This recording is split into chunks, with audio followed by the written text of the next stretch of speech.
Hey everybody, it's Monaco here with our next unit called Kinetics and Equilibrium.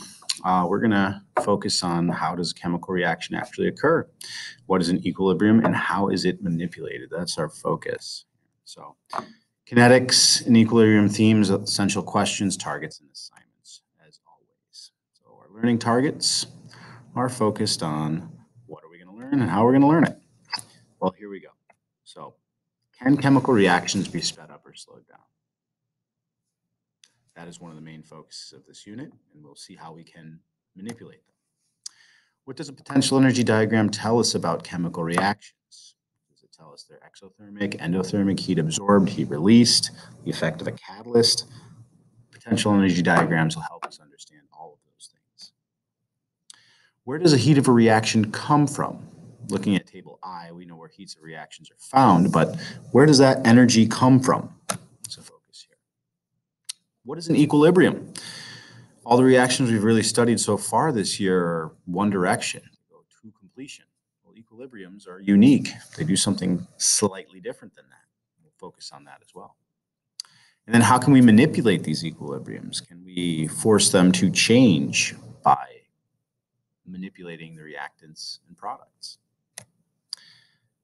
The last is, how do we measure chaos? This is an entropy term. And how do we measure it? We're going to have to look at chemical reactions and see if chaos is increasing or decreasing or remaining the same.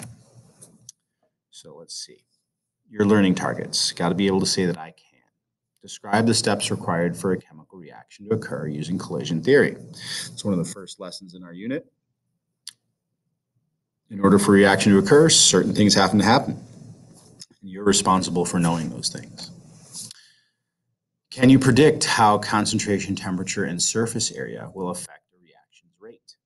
How quickly a reaction completes depends on certain things, and you have to know the changes in the cause and effect. Read and interpret potential energy diagrams.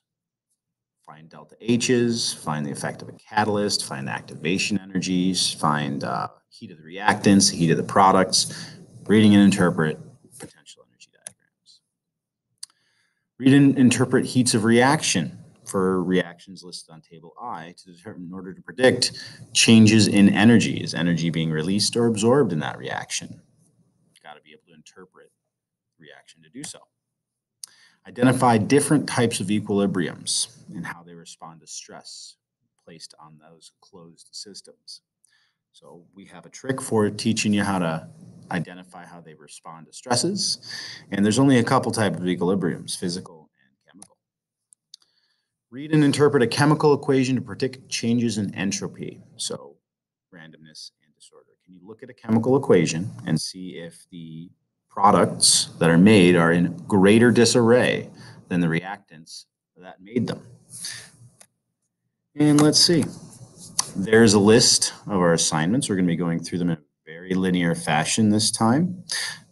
Again, this video has been recorded for those of you who may have missed class this fourth quarter and are not here to get these notes at that time. Or it's for those of you who want to study and review for your exam. Watch these videos again so you can be better prepared for the end of the year. And that is all for lesson 1.